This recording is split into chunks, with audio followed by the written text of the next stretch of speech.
الحمد لله نحمده ونستعينه ونستغفره ونؤمن به ونتوكل عليه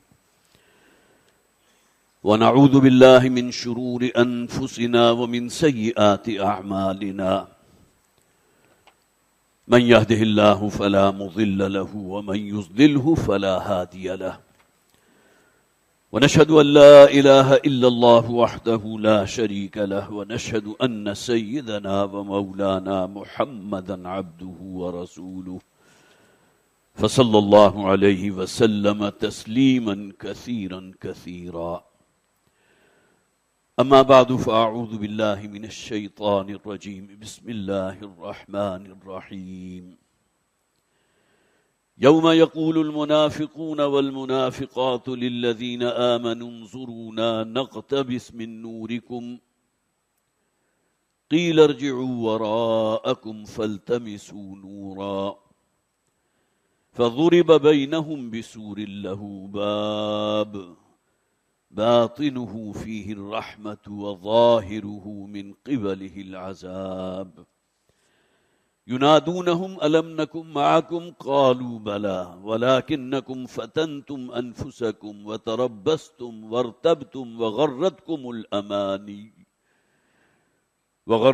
الأماني حتى جاء أمر الله وغركم بالله الغرور صدق الله العظيم رب اشرح لي صدري ويسر لي أمري واحلل عقدة من لساني يفقهوا قولي اللهم الہمنا رشدنا واعصمنا من شرور انفسنا آمین یا رب العالمین۔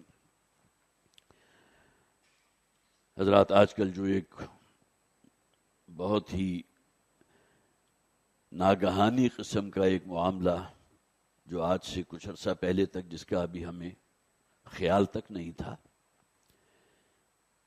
کہ بھارت نے آبی جارحیت سے بڑھ کر فضائی اور ہوائی جارحیت کا بھی آغاز کر دیا، اور آپ حضرات کے علم میں ہے، مجھے کہنے کی ضرورت نہیں کہ بڑی تعداد میں اس نے وہ ڈرونز بھیجے ہیں جن میں اصل صلاحیت کیا ہے کہ جو بھی ہماری ایسی پلیسز ہیں کہ جہاں حملہ کیا جا سکتا ہے، اور ان کا اصل ٹارگٹ جیسا کہ ہندوتوا کا ان کا ایک نعرہ ہے،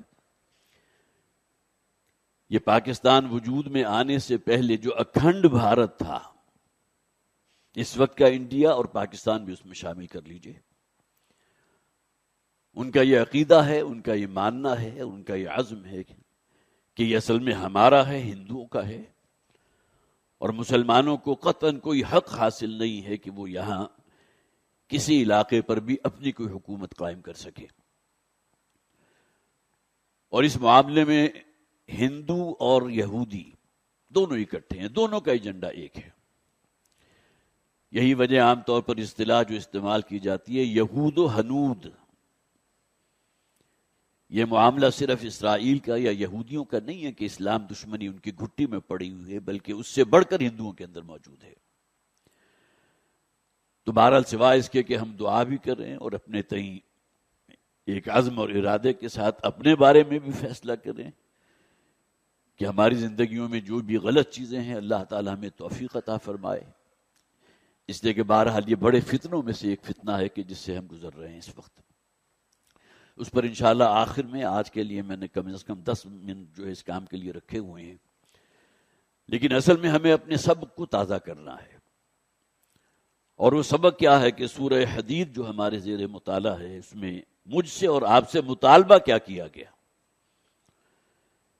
یہ مطالبہ ہمارے رب کا ہے، ہمارے خالق کا ہے، ہمارے مالک کا ہے۔ آمنوا باللہ ورسولہ وانفقوا مما جعلکم مستخلفین فیہ۔ اللہ کی معرفت حاصل ہو گئی، پہلی 6 آیات سورہ حدید کے ذات و صفات باری تعالیٰ کے ضمن میں قرآن حکیم کا جامع ترین مقام۔ اس کے بعد 2 مطالبے مجھ سے اور آپ سے، اللہ اور اللہ کے رسول پر ایمان وہ کہ اس میں کوئی شک نہ ہو، ارتیاب نہ ہو، شکوک و شبہات کے کانٹے نہ چبھے ہوئے ہوں، اور اس کے ساتھ انفاق فی سبیل اللہ، تفصیلاً میں عرض کر چکا کہ ان دو مطالبوں سے مراد کیا ہے. دو آیات پھر ہم نے پڑھی جس میں ایمان اللہ پر، اللہ کے رسول پر، اس کے لیے ترغیب بھی تھی اور ترہیب بھی تھی. وَمَا لَكُمْ لَا تُؤْمِنُونَ بِاللَّهِ، مسلمانوں کیا ہو گیا، کیوں ایمان محکم نہیں رکھتے اللہ پر اور اللہ کے رسول پر. اور دوسری طرف یہ بھی کہہ دیا گیا وہ لوگ جو تم سے پہلے ہو گزرے، مراد یہ ہے سابقون الاولون. یہ سورہ مبارکہ تو کہیں مدینہ میں کوئی 7ویں یا 8ویں برس میں نازل ہو رہی ہے، لیکن جو لوگ اس دور میں ایمان لائے تھے ان کے اوپر جس قدر شدائد کیے گئے، جس قدر انہیں پرسیکیوٹ کیا گیا، تو اس دور میں ایمان لانے والوں کا اجر و ثواب اور انفاق کرنے والے وہ کہیں بڑھ کر ہے ان سے جو بعد میں آنے والے ہیں. بڑی منطقی سی بات ہے، بڑی سمپل بات ہے، سمجھ میں آنے والی بات ہے. پھر دو آیات تھی انفاق سے متعلق. وَمَا لَكُمْ أَلَّا تُنْفِقُوا فِي سَبِيلِ اللَّهِ، ایمان کیا ہو گیا تمہیں، کیوں خرچ نہیں کرتے اللہ کے رستے میں. یہاں ترہیب ہے، ذرا زجر کا انداز ہے، ذرا ڈانٹنے کا انداز ہے. اور اگلی آیت کے اندر مَنْ ذَا الَّذِي يُقْرِضُ اللَّهَ قَرْضًا حَسَنًا، انفاق کا ذکر ہو رہا تھا، لہذا نکالو اپنا مال، اللہ کو قرض حسن دو. اور اس کی مختلف مدات کا بھی میں نے تفصیل سے ذکر کیا تھا. تو گویا کہ یہاں آ کر 2 + 2 4 آیات اور ایک آیت ہو گئی جس میں 2 مطالبے کیے گئے. پچھلی مرتبہ جو آیت ہم نے پڑھی تھی، جو لوگ ان مطالبوں کو ادا کریں گے، یوم تر المؤمنین والمؤمنات یسعی نورہم بین ایدیہم وبایمانہم، اللہ تعالیٰ انہیں ان باغات میں داخل کرے گا جن کے دامن میں نہریں رواں ہیں. اور وہاں اس مشکل مرحلے میں جو پل صراط کے نام سے جسے ہم جانتے ہیں، پچھلی مرتبہ تفصیل سے میں نے عرض کیا تھا، اللہ تعالیٰ انہیں وہ نور عطا فرمائے گا جس کی روشنی میں اس مشکل مرحلے کو عبور کر جائیں گے. اور ایک آیت ہم نے پڑھی تھی کہ جو لوگ ان تقاضوں کو ادا نہیں کرتے، یہ آیات ایک دوسرے کے ساتھ جسے آپ کہیے پوری طرح جڑی ہوئی ہے، ان کی سزا کیا ہوگی؟ ان کے دلوں میں اللہ نفاق پیدا فرما دے گا. یوم یقول المنافقون والمنافقات للذین آمنوا انظرونا نقتبس من نورکم، اس دن کے جس دن کہیں گے منافق مرد بھی اور منافق عورتیں بھی اہل ایمان سے کہ ذرا ہمارا انتظار کرو، ہم تمہیں جو نور دیا گیا اللہ کی طرف سے اس سے کچھ اقتباس کر لیں، ہمیں بھی کچھ روشنی مل جائے، ہم بھی اس مشکل مرحلے کو عبور کر جائیں. قیل ارجعوا وراءکم فالتمسوا نورا، اللہ کی طرف سے انہیں یہ بات سنا دی جائے گی، لوٹ جاؤ پیچھے کی طرف اور وہاں جا کر اس نور کو تلاش کرو. یہ نور اللہ نے جو ہمیں دیا ہے، ہم یہ نور ایمان ہے، نور اعمال صالحہ ہے، جس کی بنیاد پر اللہ تعالیٰ جو اس مشکل مرحلے سے نکال کر انہیں جنت تک پہنچا دے گا. آج جو آیت انشاءاللہ ہمارے زیر مطالعہ آئے گی وہ بہت اہم ہے اس اعتبار سے کہ یہ منافقین کے جو اصل میں اس دنیا میں تو مسلمان سمجھے گئے، لیکن آخرت میں اللہ نے انہیں وہ نور عطا نہیں فرمایا جو اہل ایمان کو دیا گیا تھا. اور وہی فریاد ان کی ہم پہلی آیت میں پڑھ چکے کہ ذرا ہمارا انتظار کرو، ہم بھی تمہارے اس نور سے کچھ فائدہ اٹھانا چاہتے ہیں، اس کی روشنی میں ہم بھی اس مشکل مرحلے کو عبور کر جائیں. اس دن یہ کہیں گے ینادونہم الم نکم معکم، یہ منافقین جو پیچھے رہ گئے یہ کہیں گے اہل ایمان سے کیا ہم تمہارے ساتھ نہیں تھے؟ یہ دنیا کی زندگی میں ہم ایک دوسرے کے ساتھ ہمارے تعلقات تھے، بڑی جیسے آپ کہیے کہ دلی ہمدردیاں بھی تھی، ہم بھی مسلمان تھے، تم بھی مسلمان تھے. الم نکم معکم، ہماری آپس میں رشتہ داریاں بھی تھی، کاروباری شراکت بھی تھی. قالوا، تو اہل ایمان کہیں گے کیوں نہیں. وہ معاملہ اس دنیا کا تھا، یہاں گویا کہ معاملہ گڈمڈ ہے. صادق الایمان اور وہ لوگ جن کے دلوں میں نفاق اور منافقت موجود ہے، اس دنیا میں یہاں کوئی حد امتیاز نہیں ہے.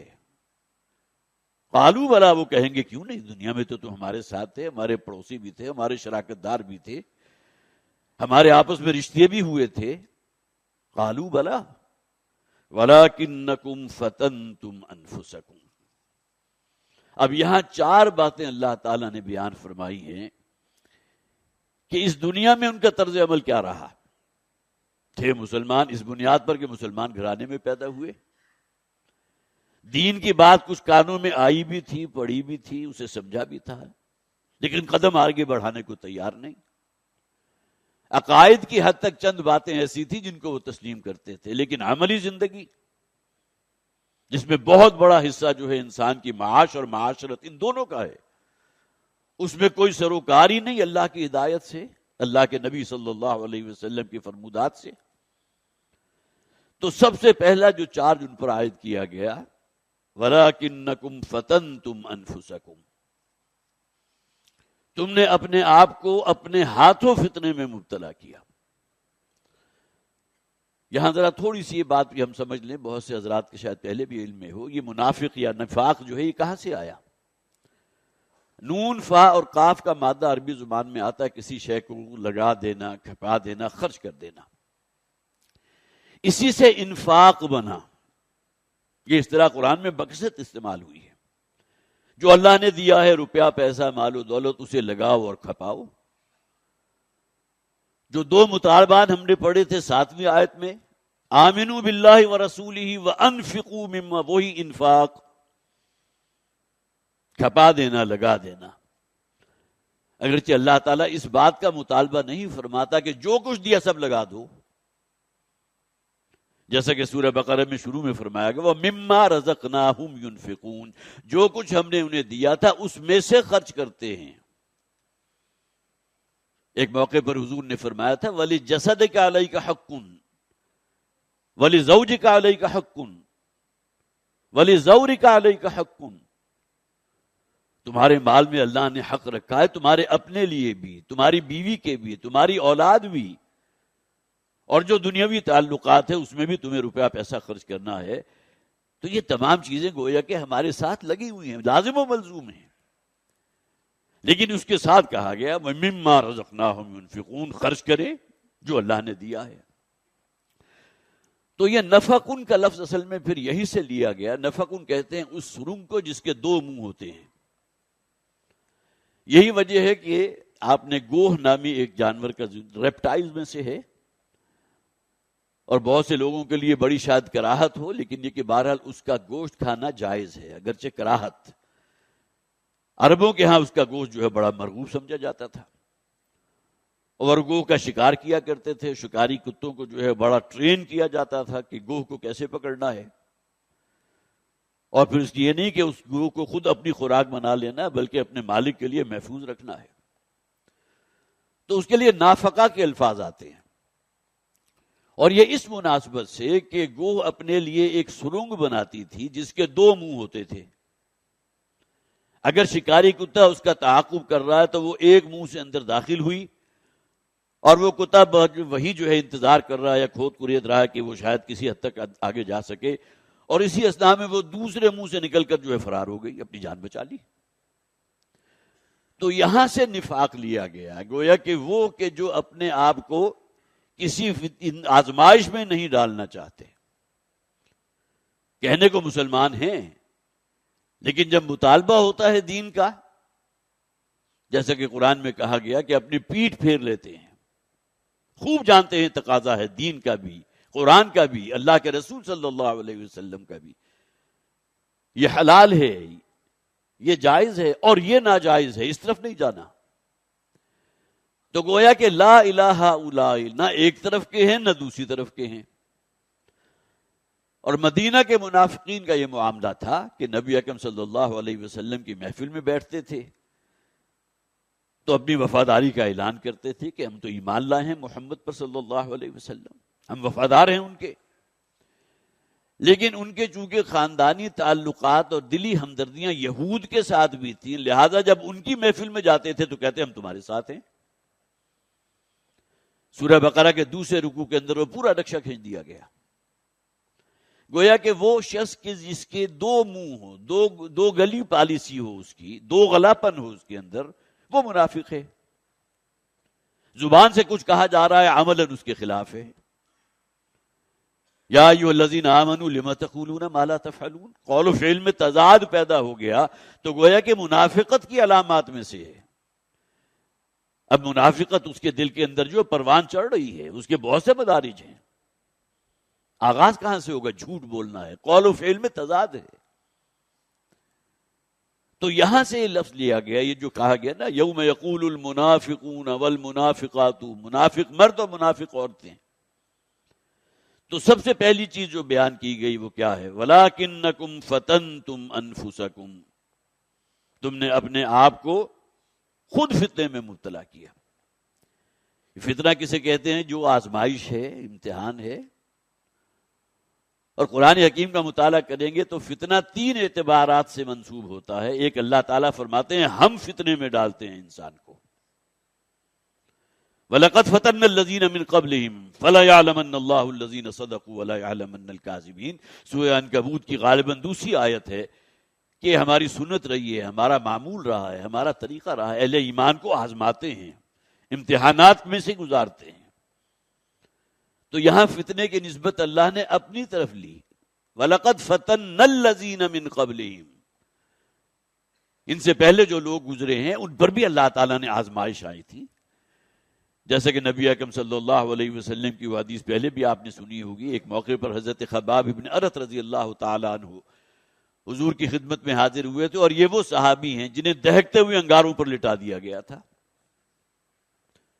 اور حضور کے سامنے حاضر ہو کر انہوں نے کہا، اے اللہ کے رسول، اللہ سے دعا کیجئے، اب ظلم و ستم جو ہے اس کی انتہا ہو چکی، جس طرح ٹارچر کیا جا رہا ہے، حضرت بلال کو جو ہے توے کی طرح تپتی ہوئی زمین پر اوندے منہ گھسیٹا جا رہا ہے، اور جس قسم کی تعذیب ہو رہی ہے۔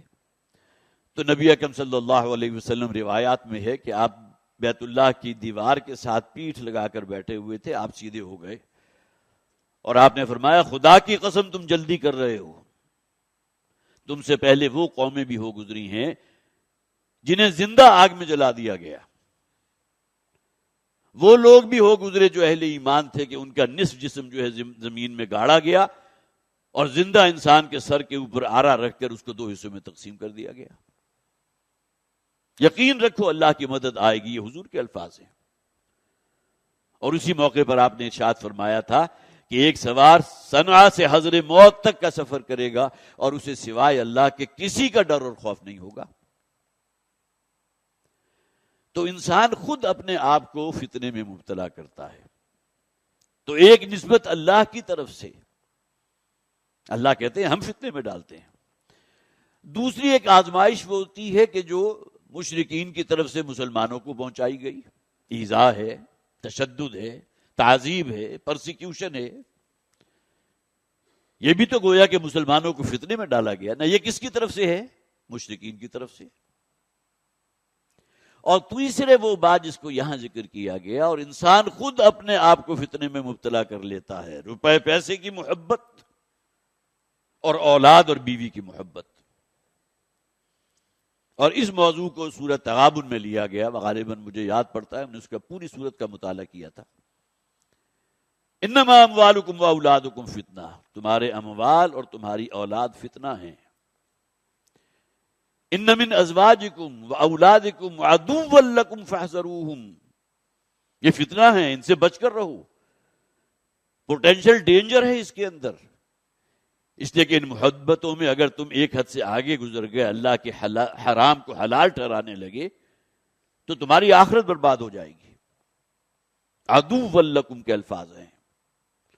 اور پھر اگلی آیت میں فرمایا گیا انما اموالکم واولادکم فتنہ۔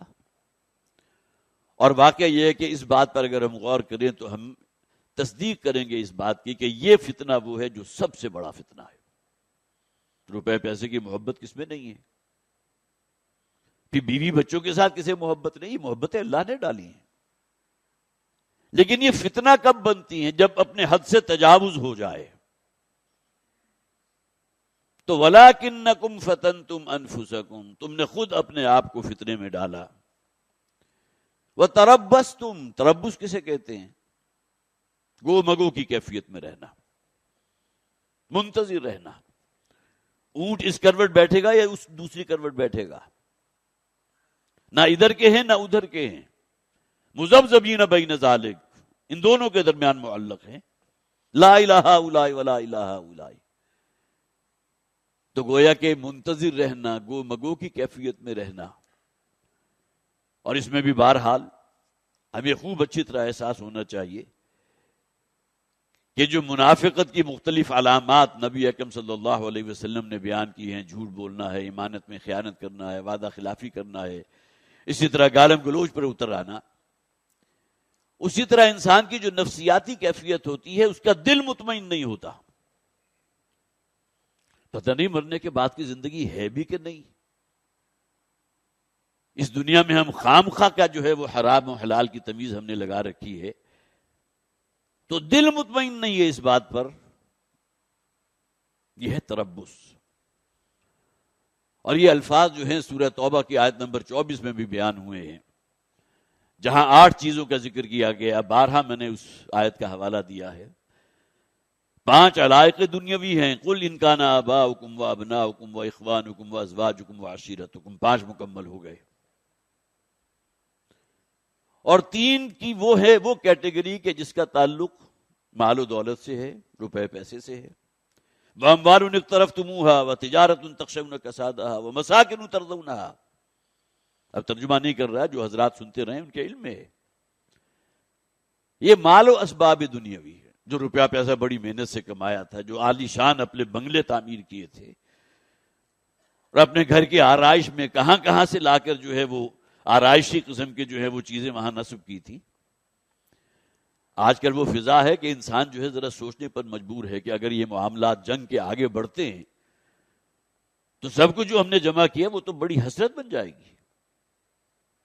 پھر معلوم ہوگا کہ صرف جان بچانے کے لیے سب کچھ چھوڑ کر انسان یہاں سے نکل جائے.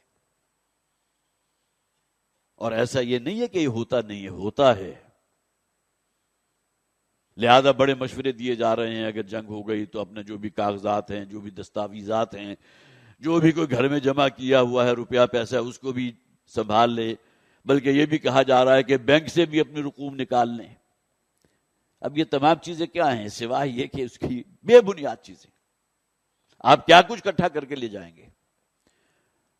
اور پھر پوری زندگی کی جو محنت ہے، جو تگ و دو تھی، جو سعی و جہد کی تھی، وہ ایک بہت بڑی حسرت بن کر سامنے ہوگی کہ اب تو ہمارے ہاتھ کچھ نہیں ہے.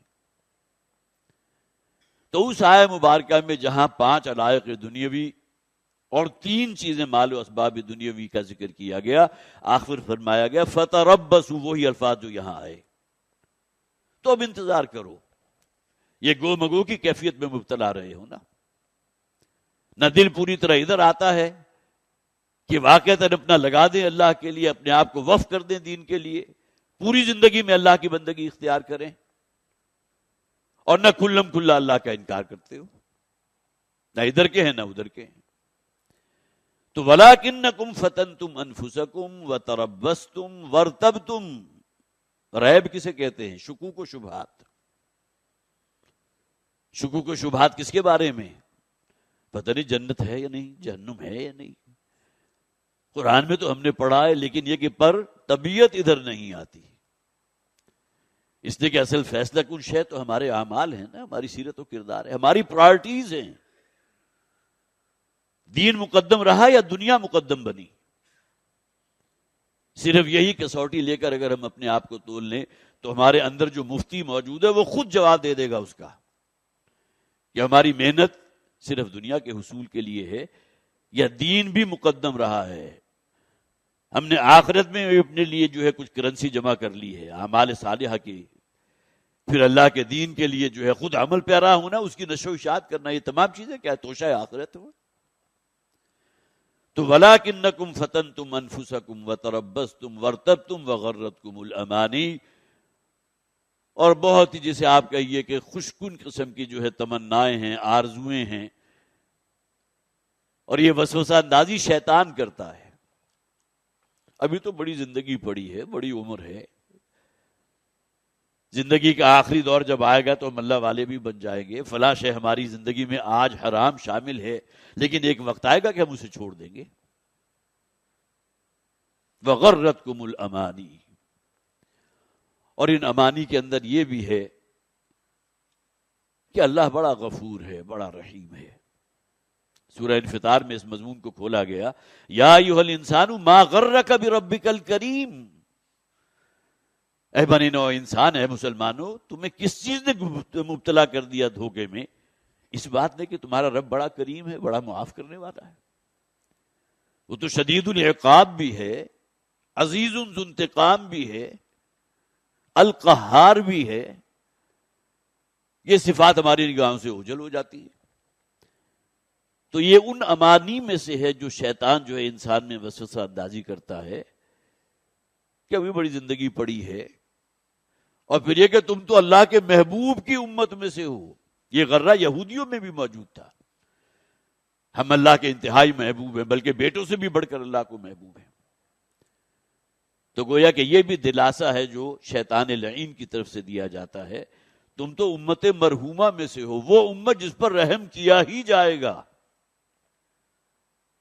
اور سب سے بڑھ کر یہ کہ قیامت کے دن اللہ کے رسول موجود ہیں ہمیں بچانے کے لیے.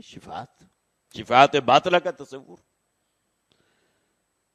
صرف سورہ بقرہ کے اندر 3 مقامات پر اس شفاعت باطلہ کی قطعی نفی کی گئی. واتقوا یوما لا تجزی نفس عن نفس شیئا ولا يقبل منها شفاعة ولا يؤخذ منها عدل ولا هم ينصرون. کوئی ڈائمنشن نہیں چھوڑی گئی. بچو اس دن سے، اپنے انجام سے. کوئی شفاعت نہیں کر سکے گا. Categorical denial. کسی کا کسی کے ساتھ کوئی نسبت کام نہیں آ سکے گی. کوئی فدیہ دے کر اپنے آپ کو جہنم سے نہیں چھڑا سکے گا. تو یہ وہ امانی ہیں جو شیطان کی طرف سے دی جاتی ہیں. قرآن کہتا ہے تلکا امانیہم، یہ مذمومہ اور باطل عقائد ہیں ان کا اپنا فلسفہ ہے. اگر اللہ تعالیٰ اگر عادل ہے، عدل کرنے والا ہے،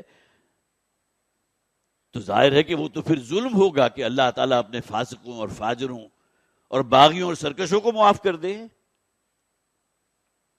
جنہوں نے صحابہ کرام کے لیے عرصہ حیات تنگ کیے رکھا.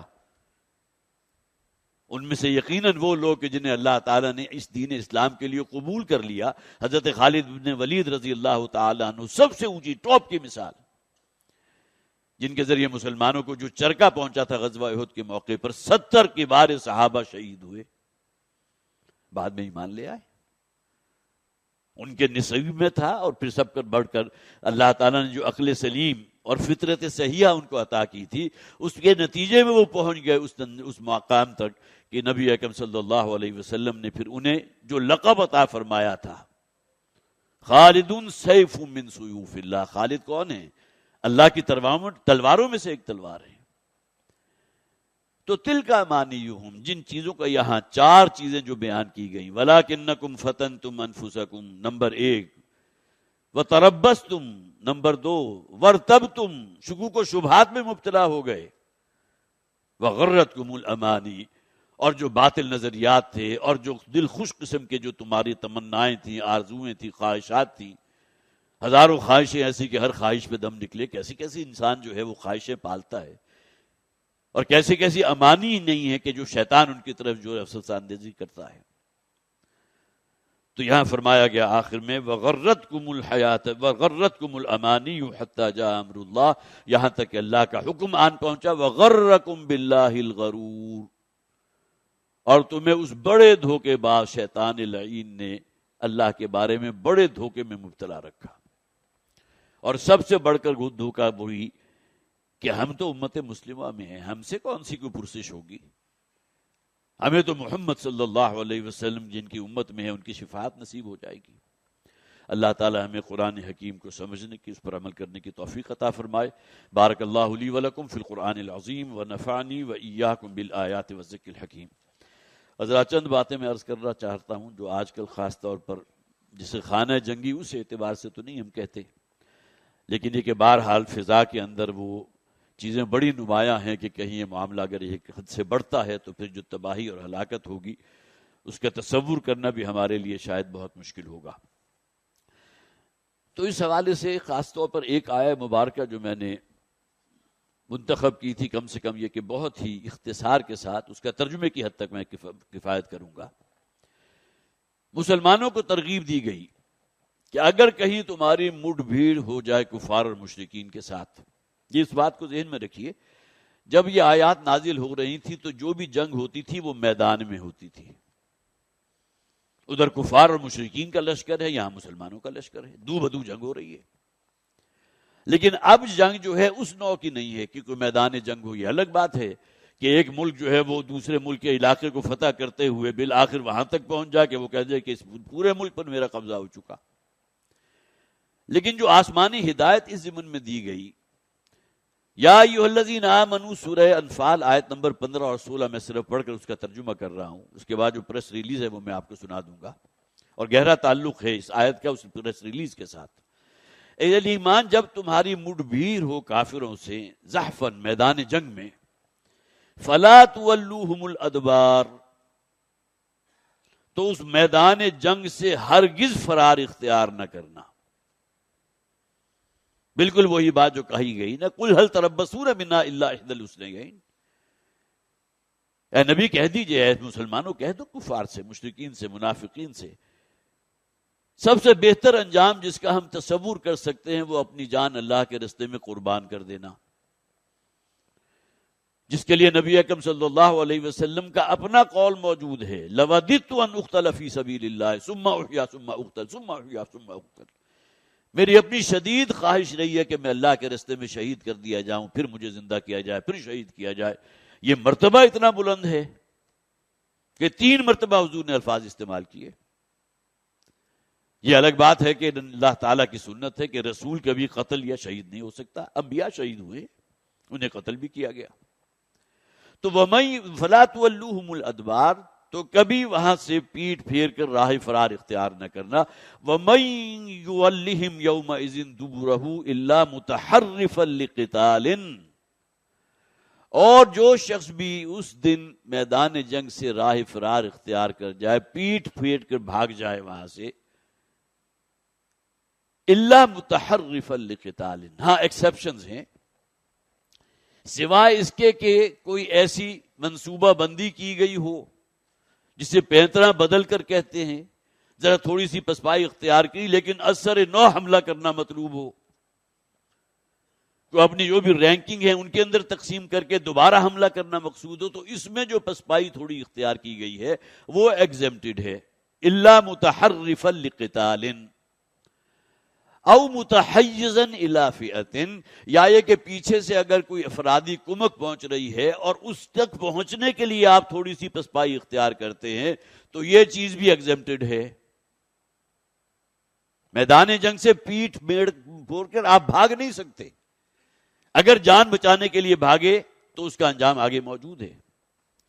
الا متحرفا لقتال، ایک ایکسیپشن یہ کہ کوئی چال ایسی چلنا چاہیں کہ جس میں آپ کو حضرت خالد بن ولید رضی اللہ تعالی عنہ، ظاہر ہے کہ بہترین اس وقت کے سپہ سالار تھے، جنگجو تھے، غزوہ موتا کے موقع پر تو خیر حضرت جعفر طیار تھے رضی اللہ تعالی عنہ، لیکن انہوں نے بظاہر پسپائی اختیار کی تھی، وہ جنگی حکمت عملی کے تحت کی تھی. تو الا متحرفا لقتال او متحیزا الی فئۃ فقد باء بغضب من اللہ، تو وہ کان کھول کر سن لے کہ اللہ کا غضب ہوگا اس شخص پر.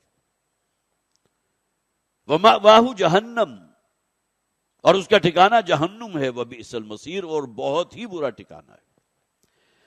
تو گویا کہ جنگ کے سائے اگر سر کے اوپر کہیں منڈلا بھی رہے ہیں تو ایک تو ہمت وہ ہے جو عوام میں ہونی چاہیے، ایک عزم ہے، ایک ارادہ ہے، اس لیے کہ موت جو کسی نہ کسی جگہ تو آنی ہے. قرآن کہتا ہے نا اگر تم بہت ہی قلعہ بند بھی ہو جاؤ تو بھی اللہ تعالیٰ کا جو موت کا پروانہ ہے وہاں پہنچ جائے گا، اور کچھ نہیں تو بالکل عمر رسیدہ ہو کر اور اپنی ضعف کی وجہ سے، کمزوری کی وجہ سے، جسے اولڈ ایج ڈیتھ کہتے ہیں، وہ بھی تو ہوتی ہے نا، مرنا تو ہے ہر شخص نے، لیکن ایک وہ شخص ہے جو میدان جنگ میں بہادری کے ساتھ اس نے اپنی جان جو ہے وہ قربان کر دی، اس کا جو مرتبہ اللہ کے ہاں ہے، قرآن حکیم کو پڑھ کر دیکھیے.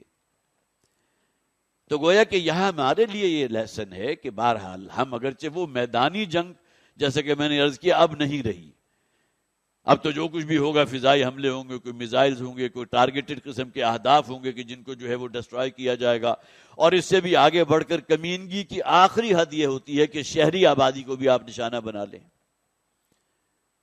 جس میں مرد بھی ہیں، عورتیں بھی ہیں، بوڑھے بھی ہیں، بچے بھی ہیں، سب کے سب ہلاک ہو رہے ہیں. اسی طرح صحیح مسلم کی ایک حدیث ہے جس کا میں حوالہ دینا چاہتا ہوں، یہ کتاب الجہاد میں موجود ہے، حضرت عبداللہ ابن ابی اوفا رضی اللہ تعالی عنہ کے راوی ہیں.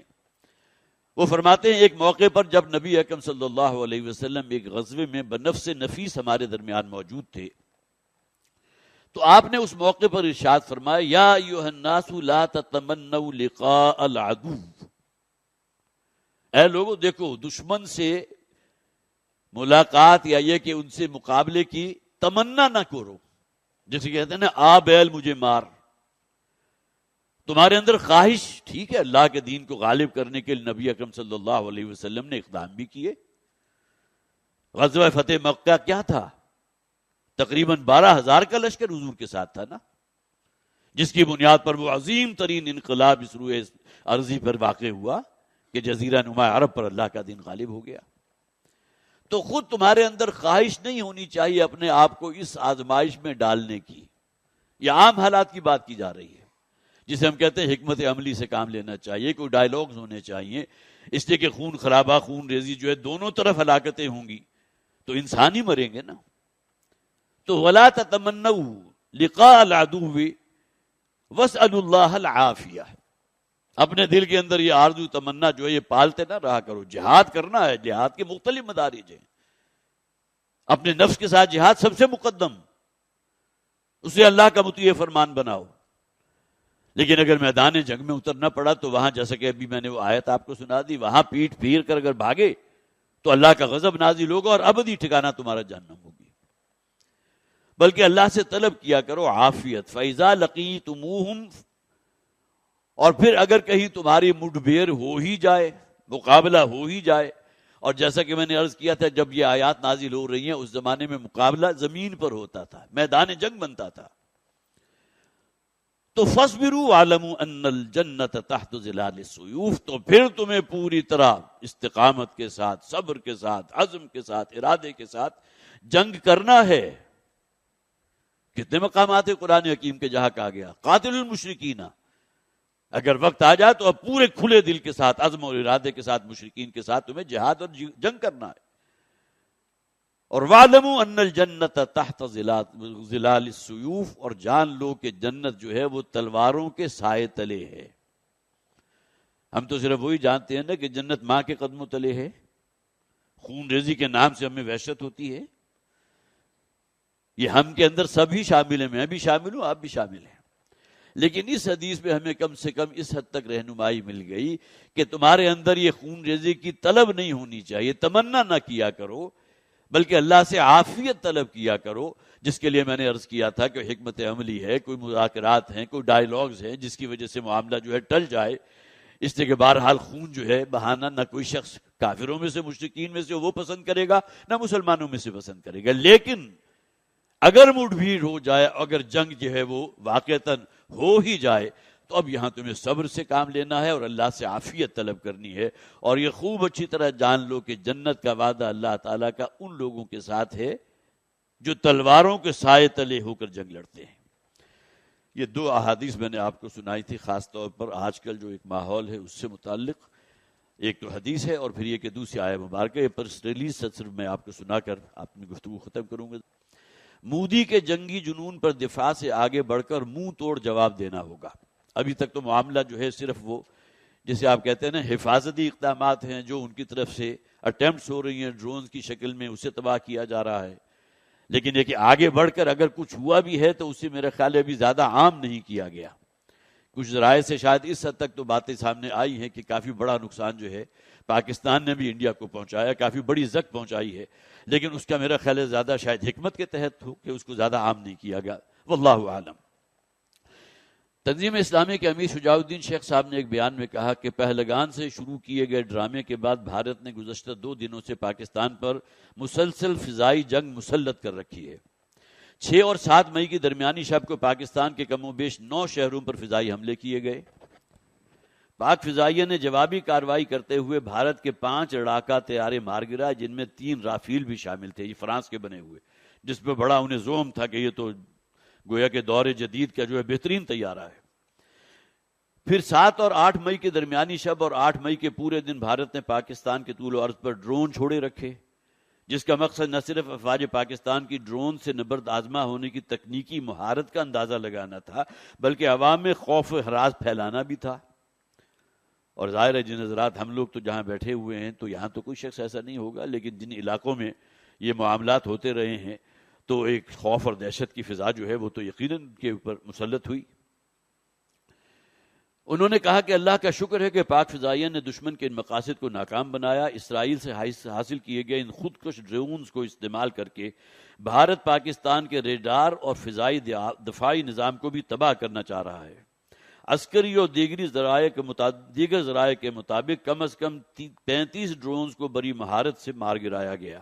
اسرائیلی ڈرونز کے استعمال نے اس حقیقت کو مزید واضح کر دیا کہ یہود اور ہنود، ایک طرف اسرائیل ہے دوسری طرف ہندوستان ہے، ہنود، ان کا گٹھ جوڑ پاکستان کی ایٹمی صلاحیت کو ناکارہ بنانے کی ہر ممکن کوشش کر رہا ہے۔